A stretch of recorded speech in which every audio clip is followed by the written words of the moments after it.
కార్తీక దీపం serial star మాలో రాత్రి 8 గంటలకి ప్రేక్షకులని విశేషంగా అలరిస్తోంది. చక్కటి ట్విస్ట్లతో టాప్ సీరియల్ గా ప్రేక్షకులని అలరిస్తున్న ఈ సీరియల్ కథ ప్రస్తుతం ఊహించని మలుపు తిరిగింది.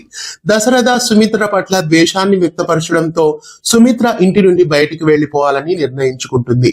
సుమిత్రతో ఉండడం కంటే చావడం నయమని దశరథ అన్న మాటలు సుమిత్రను తీవ్రంగా కలిచివేస్తుంది. దాంతో ఇంటి నుండి బయటికి వచ్చేస్తుంది సుమిత్ర కనపడడం లేదని శివనారాయణ కుటుంబం కలత చెందుతుంది.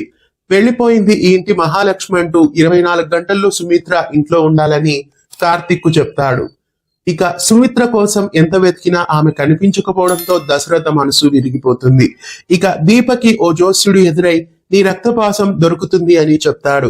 ముందున్నదంతా కష్టకాలమని, చెడ్డ రోజులు అని దీపక్ చెప్తాడు. నువ్వు తెలియకూడదు అనుకుంటున్న నిజం అందరికీ తెలిసే రోజు వచ్చేసింది అని అంటాడు. అపురూపమైన దాన్ని కాపాడుకునే క్రమంలో అమూల్యమైన దాన్ని పోగొట్టుకుంటున్నావు అంటూ చెప్తాడు.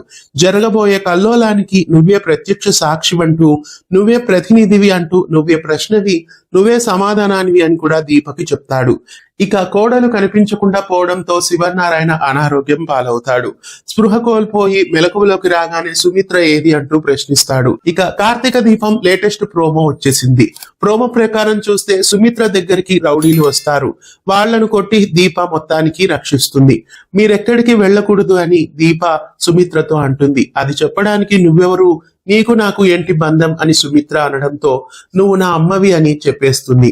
ఆ తర్వాత దీపని రౌడీలు కొట్టబోతే దీపని కాపాడే క్రమంలో సుమిత్ర తలకి గాయమవుతుంది. ఇక కార్తీక దీపంలో రాబోయే ట్విస్ట్ ఏంటంటే ఇప్పుడు సుమిత్ర గతం మర్చిపోతుంది. ఖచ్చితంగా కథలో ఇదే జరుగుతుంది. సుమిత్ర ఒకవైపు గతం మర్చిపోతుంది. సుమిత్ర తలకి గాయం కావడానికి దీపే కారణమని ఆ నిందని ఇప్పుడు జ్యోత్స్న దీప పైన వేయబోతోంది. ఇదే రాబోయే ఎపిసోడ్ లో ఉండబోతోంది. మళ్ళీ ఇప్పుడు దీప కష్టాలు పడబోతోంది. ఇక జ్యోత్స్న మొత్తానికి సుమిత్ర ప్రాణాల్ని తీసే ప్రయత్నం కూడా చేస్తుంది. దీప తన కన్న కూతురి అన్న నిజం ఆపాటికే సుమిత్రకి తెలిసిపోయింది కాబట్టి సుమిత్రకి నయం కాకుండా ఏదో ఒకటి చేసి ఆమెని అనారోగ్యం పాలు చేయబోతున్నట్లు జ్యోత్స్న తెలుస్తోంది. కార్తీక దీపం సీరియల్ రాబోయే ఎపిసోడ్స్ చాలా ఇంట్రెస్టింగ్ గా ఉండబోతున్నాయి. మొత్తానికి సుమిత్రకి ఇప్పుడు కథలో నిజం తెలిసిపోయింది. కన్న కూతురు అని తెలియగానే ఆమె ఇప్పుడు గతం మర్చిపోతుంది. కార్తీక దీపం సీరియల్లో సుమిత్రకి ఏమవుతుంది? సుమిత్ర గతం మర్చిపోతుందా లేదా ఏం జరుగుతుందని మీరు అనుకుంటున్నారు? మీ అభిప్రాయాన్ని కామెంట్స్ లో తెలియజేయండి. ఇలాంటి మరెన్నో అప్డేట్స్ కోసం ఛానల్ ని సబ్స్క్రైబ్ చేసి పక్కనే ఉన్న బెల్ ఐకాన్ ని యాక్టివేట్ చేయండి.